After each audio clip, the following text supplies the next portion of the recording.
안녕하십니까?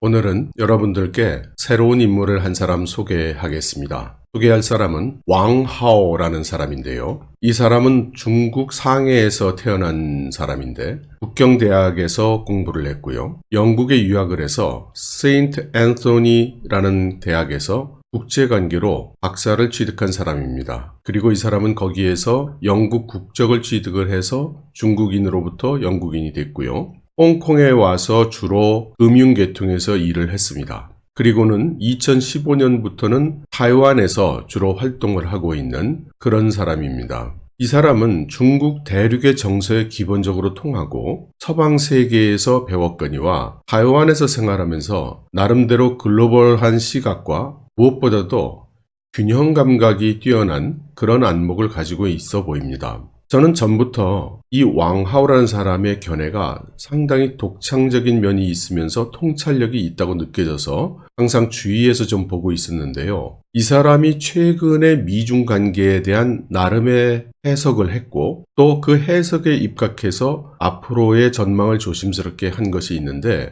여러분들께 공유를 하면 참 좋을 것 같다는 생각이 들었습니다. 충분한 가치가 있게 느껴졌거든요. 우선 미중 무역 전쟁에 대한 그의 해석을 한번 소개를 하겠습니다. 지난번 상해에서 있었던 제12차 미중 무역 협상, 이 협상이 예상보다 좀 일찍 끝났고 미국 측 협상단이 곧바로 공항으로 달려가서 비행기를 탔죠. 그날 저녁 6시 반, 그러니까 북경 시간으로 6시 반쯤에 중국 당국이 보도를 합니다. 여러 가지 얘기가 있었지만 골자는 쌍방의 담판은 건설적이었고 성공적이었다. 중국은 미국 농산품에 대한 구매를 재개할 것이다. 그리고 다음 협상은 9월 초에 미국에서 있을 것이다. 이렇게 보도를 했죠. 물론 전과는 달리 이런저런 토를 달았습니다. 성실하고 신이 있는 대화가 선행돼야 된다든가 이런 말을 달긴 했지만 어쨌든 주 내용은 중국이 미국의 농산물을 구매하겠다는 그런 내용이었죠. 그래서 왕하오는 이것을 상당히 긍정적으로 해석하는 것 같습니다. 왕하오의 말에 따르면 중국어 버전의 그 보도문을 보면 그리고 중국식 화법을 이해하는 사람이라면 이때의 보도 내용은 상당히 긍정적이고 적극적이라는 것을 알 수 있을 것이라고 이야기를 했습니다. 그리고 같은 날 밤에 미국에서도 동일한 내용의 보도가 나옵니다. 담판은 건설적이었고 중국이 미국의 농산물을 구매할 것이고 9월 초에 중국의 협상단이 워싱턴을 방문을 해서 협상을 진행할 거다 이렇게 말이죠. 그리고 그 다음 날인 목요일에 중국 상무부 부장 종산이 기자간담회를 열어서 담판에 큰 진전이 있었다고 이야기를 합니다. 왕하오는 그때 당시 자기는 트럼프 대통령이 곧 관세를 부과할 것이라는 그런 판단이었지만 이런 진전을 보고 그러면 좀 늦게 관세를 부과하겠구나. 그렇다면 크리스마스 상품이 다 쇼핑되고 나서 아마 연말쯤 그 정도의 관세를 부과하지 않겠나 이렇게 생각을 했다고 합니다. 하지만 이렇게 상무부장 종산이 긍정적인 기자간담회를 가진 바로 그 다음날 트럼프 대통령이 3,250억 달러분의 중국 대미 수출품에 10% 징벌적 관세를 부과를 하죠. 그야말로 전격적이었습니다. 미국의 여러 매체의 보도에 따르면 트럼프가 이 결정을 한 것은 상하이에서 협상을 했던 팀이 백악관에 들어와서 트럼프 대통령에게 보고하는 그 자리에서 당장 이루어졌다고 합니다. 트럼프 대통령이 보고를 받던 도중에 그냥 결정해서 그 자리에서 트위트를 날려버렸다는 겁니다. 이때 자문인 피터 나바로는 트럼프 대통령의 이 결정을 적극 지지했다고 하고 그렇지만 상하이 협상에 참여했던 두 사람, 비둘기파라는 문우신 장관, 매파라는 라이트하이저 대표 이 두 사람 모두 트럼프 대통령을 말렸다고 합니다. 그 트위트 날리고 결정하시기 전에 중국 정부에 먼저 좀 이야기를 합시다. 이렇게 건의를 했다는 거예요. 그런데 트럼프 대통령은 됐어. 이미 트위트 날렸어. 해가면서 결정을 번복하지 않았다는 겁니다. 정말 전격적으로 이루어진 것이고 만일 이런 보도 내용이나 왕하오의 관측이 맞는다면 어찌되었던 협상이 겉보기처럼 나쁘지는 않았다고 생각할 수는 있을 것 같습니다. 이렇게 트럼프 대통령이 징벌적 관세 10%를 전격적으로 부과하고 나서 이것이 중국 시간으로는 목요일 밤이었는데요. 금요일 하루 종일 중국 정부는 아무런 소식이 없었고 중국의 모든 매체도 잠잠했습니다. 이에 대해서 아무도 아무 말도 하지 않았습니다. 그리고 토요일도 조용했고 일요일도 조용했는데 월요일이 되니까 위안화가 7을 돌파를 했다는 뉴스가 전 세계에 강타한 거죠. 그리고 중국 정부는 정부 입장도 그렇고 인민은행 명의의 발표문도 그렇고 사실상 위안화를 7 이하로 지탱해 오던 것을 더 이상 지탱하지 않을 것임을 시사했죠. 왕하오가 이렇게 해석하는 것은 당시의 상하이 협상에서 실제로는 상당한 진전이 있지 않았는가 이런 것을 암시를 하는데요. 저 자신은 그렇게까지는 생각하지 않습니다. 저는 당시에도 상하이 협상은 사실상 파국에 가까울 것이라고 추측한 바 있었는데요. 하지만 왕하오가 이런 식으로 해석하는 것도 상당히 설득력이 있죠. 그 상하이 협상이 좋았을 리는 없는 것이 만일 그 협상 내용이 좋았다면 트럼프 대통령이 당장 관세를 부과하는 결정을 하진 않았겠죠. 따라서 진실은 상하이의 협상은 미국 측이 바라는 정도로 되지는 않았으나 그렇게 비관할 정도도 아니었다 정도가 아니었을까 싶습니다. 문제는 중국의 이런 대응에 대한 트럼프 대통령 반응이 너무 기민했던 거죠. 곧바로 중국을 환율 조작국으로 지정해버렸죠. 미 상무부는 이런 상황에 대비해서 이미 상계 관세 제도를 정비해 놓고 있었습니다. 결국 미중 무역 협상이 과연 계획대로 진행이 될 건지 안 될 것인지 알 수 없는 이런 상황이 되어버린 것이죠. 왕하오는 바로 이렇게 금요일, 토요일, 일요일 이 3일에 걸쳐서 중국 지도부 내에서 협의가 있었을 것이다. 이렇게 이야기를 합니다. 그리고 그 결과가 강경파의 의견이 채택되었을 것이라는 겁니다. 사실 상하이 협상이 열릴 그 당시에 트럼프 대통령은 또 중국, 한국, 싱가포르 이런 나라들을 지목을 하면서 WTO에서 이런 나라들을 개발도상국가로 취급하는 게 말이 되는가, 개발도상국가인지 아닌지 재정의하라 이렇게 요구를 했고 이때 90일의 시한을 제시했죠. 그래서 당시에 많은 사람들이 트럼프 대통령이 중국에 대해서 어떤 조치를 취한다면 이 WTO의 판정이 나오는 90일 이후에 조치를 취하지 않겠는가 다들 그렇게 생각을 했던 것이죠. 하지만 이렇게 트럼프 대통령이 번개같이 중국에 대해서 징발적 관세를 취함으로써 본인이 이야기한 바 있는 미국은 예상을 불허하는 그런 나라가 돼야 된다. 이런 명제는 충실히 이행을 한 것 같습니다.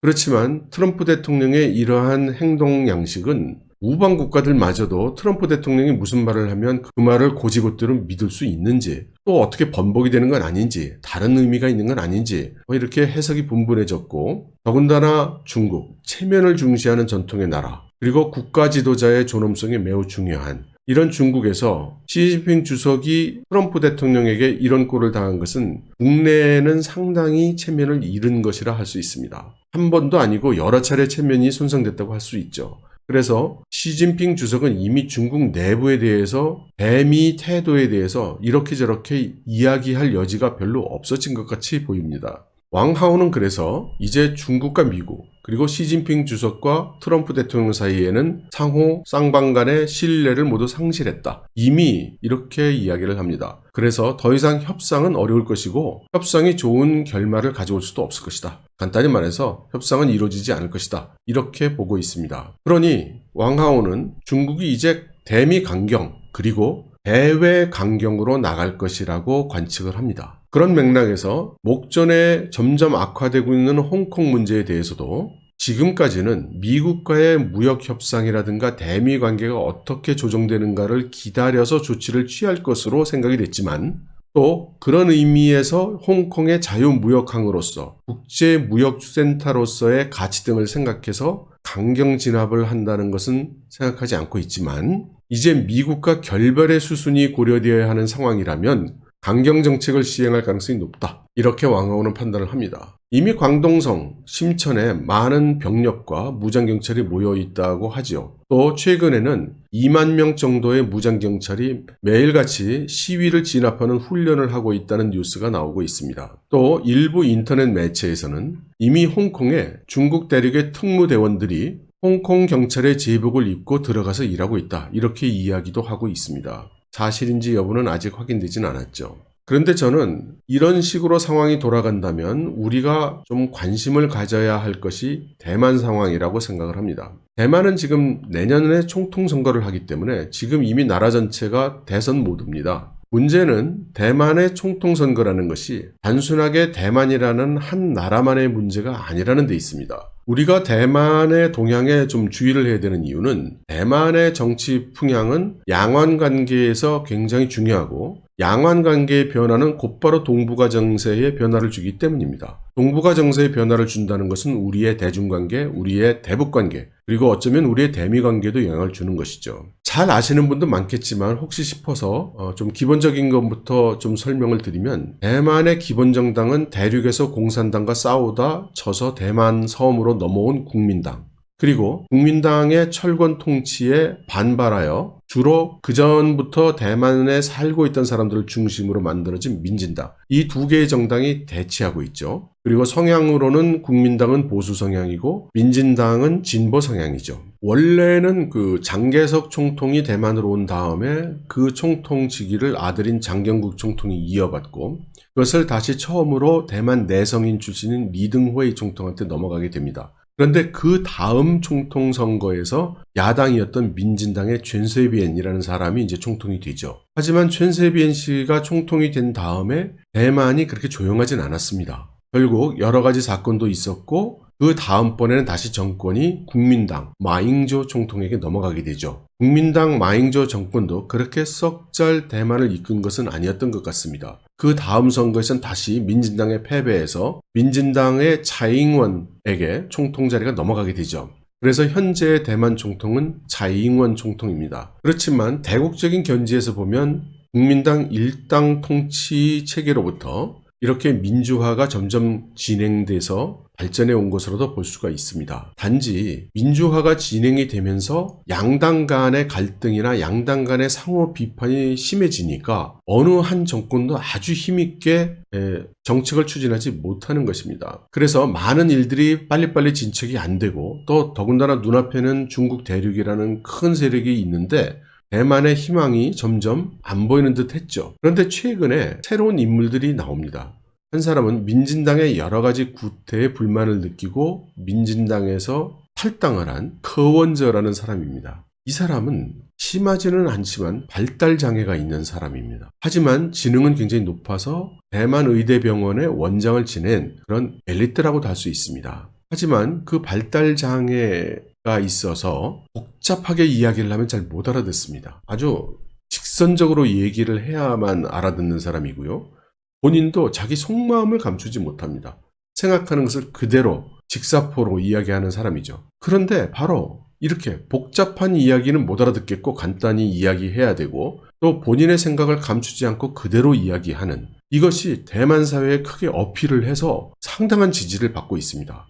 그래서 민진당을 탈당해서 타이페이시의 시장 선거에 나와서 당선이 됐죠. 그래서 현재 타이페이시의 시장이고 또 내년도 총통 선거 대선의 유력한 후보 중에 한 사람이 됐습니다. 또 한 사람 대조적인 사람이 한고위라는 사람인데요. 이 사람은 아버지가 장개석 총통과 함께 국민당 군인으로서 대만에 넘어온 사람입니다. 그래서 어렸을 때 군촌이라고 불리우는 아주 열악한 환경에서 자라왔는데 나중에 이제 국민당원이 되고 정치 입문을 했다가 앞서 말씀드린 줴세이비엔 총통이 되기 전 입법위원 시절에 그 사람이 한 발언에 분개해서 때렸어요. 밥 먹고 있는 줴세이비엔 의원을 뒤에서 가서 막 후려패가지고 큰 문제가 돼서 징계도 받고 그래서 상당 기간 동안 정계에서 거의 퇴출당한 상태였습니다. 십몇 년간을 그렇게 살았죠. 그러다가 작년에 대만의 제2의 도시인 우리나라의 부산에 해당이 되는 까오슝시의 시장 선거에 국민당 후보로 나가게 됩니다. 까오슝시의 시장 후보가 된 것이 상당히 굉장한 일 같지만 내용을 들여다보면 이 까오슝이라는 도시는 중화민국 성립 이래 이제까지 국민당이 한 번도 이긴 적이 없고 민진당이 항상 이기는 백전백승의 그런 곳입니다. 그러니까 우리나라로 치면 광주시 시장 선거에 자유한국당의 무슨 국회의원 출신도 아니고 이름 있는 사람도 아니고 그냥 무명의 당원 한 사람이 가서 광주시 시장 선거에 출마한 그런 꼴이죠. 국민당에서도 아무런 지원이 없어서 이 한고위란 사람이 심지어 그 당에다가 지원 요청을 합니다. 지금 선거 운동을 하고 있는데 점심 사 먹을 돈이 없어서 너무 힘들다고 한국 돈으로 하루에 2,000원 정도 좀 지원해주면 안 되겠냐, 이렇게 요청을 하기도 했어요. 그리고 국민당은 그것도 지원해주지 않았다고 합니다. 그러니까 혀를 다진 혼자 가서 점심도 못 얻어 먹어가면서 굉장히 어렵게 외롭게 선거운동을 한 거죠. 그런데 이 사람이 선거에 돌풍을 일으킵니다. 왜냐하면 카오슝 씨가 민진당이 오랫동안 그 집권을 하다 보니까 어느 정도 나태해진 겁니다. 그러다 보니 여러 문제가 있는 곳에 큰 신경을 안 써준 거죠. 그런데 아무도 신경 안 써주는 후미진 골목, 쓰레기장, 막 하수도, 뭐 이런 장소를 이 한거위란 사람은 혼자 도시락 싸가지고 다니면서 거기를 맨발로 다니고 거기 있는 골목 사람들과 이야기하고, 제가 만일 가능성은 거의 없지만 혹시라도 시장이 된다면 이거 어떻게 한번 해보겠습니다, 이렇게 얘기를 하고 다니는 모습이 그 딸이 찍은 동영상으로 SNS에 조금씩 소개가 되면서 큰 반향을 일으켰습니다. 그래서 이 사람이, 그리고 새로운 이러한 정치인의 행태에 기대를 거는 대만 사람들의 마음이 많이 모여서 카오슝 선거에 시장 당선이 됐고요. 대통령 후보 중에 한 사람이 됐습니다. 그런데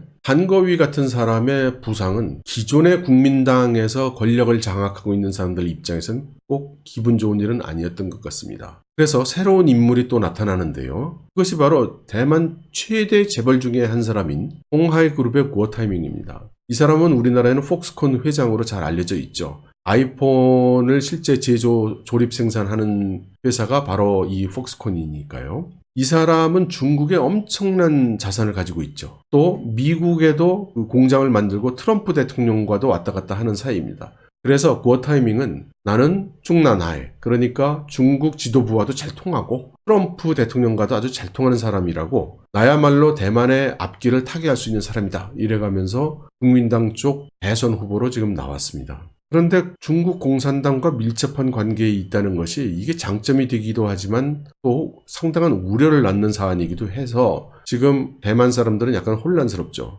어쨌든 굉장히 수완이 좋고 자기의 능력을 부각하면서 국민당 후보로서 강력한 입지를 단기간에 구축을 했습니다. 원래는 많은台湾의 그 관측은 중국 공산당이 이 구어타이밍을 지지할 것이라는 그런 관측이었습니다. 왜냐하면 이미 서로 간에 잘 알고 있고 중국에 엄청난 자산을 가지고 있고 고용하고 있는 인력만 100만 명이 넘으니까요. 따라서 이해관계상, 정치관계상, 성향상 중국 공산당과 상당히 밀접한 관계에 있기 때문에 중국 공산당은 바로 이 구어타이밍을 지지할 것이다, 이런 관측이었는데 왕하오는 그것을 부인합니다. 왕하오의 시각은 중국 공산당이 미국과의 협상에 기대를 가지고 있었을 때에는 구어타이밍에 대한 지지를 고려할 수 있겠지만 현재 상태는 이미 미국과는 잘 되긴 틀렸다. 사실상은 파국이 된 상태와 거의 차이가 없기 때문에 구어타이밍은 중국 공산당에 있어서 더 이상의 이용 가치가 없다는 겁니다. 그러면 나머지 두 사람, 차잉원, 거원저, 이 민진당의 두 사람은 기본적으로 중국 대륙에서 독립해서 대륙으로부터의 분리 성향인 사람이기 때문에 지지할 수 없고, 따라서 한거위를 지지할 것이라고 이야기를 합니다. 재미있는 것은台湾사회에서 중국 공산당이 누구를 지지하면 그 사람 표가 줄어듭니다. 우리나라도 비슷하지 않겠습니까? 우리나라에서 국회의원 선거를 하든 대통령 선거를 하는데 북한 김정은이 나는 누구가 좀 대통령이 됐으면 참 좋겠어요, 이렇게 얘기를 하면 그 양반 표가 늘어날까요? 줄어들까요? 저는 아마 줄어들 것 같습니다. 여기台湾의 상황이 이렇습니다. 그래서 중국 공산당의 지지가 꼭 좋은 일이 아니라는 거죠. 그런 미묘한 점이 있습니다. 그리고 무엇보다도 최근에 일어난 일련의 홍콩 사태는 대만 국민들의 생각을 많이 바꿔놓았습니다. 과거 하나의 중국을 지지하고 자신의 정체성을 나는 대만 사람이 아니라 중화민국 사람이다, 이렇게 중국 대륙으로부터의 계승을 정체성으로 삼아온 사람들도 지금 발생하고 있는 작금의 홍콩 사태를 보면서 민주라는 가치와 자유라는 가치를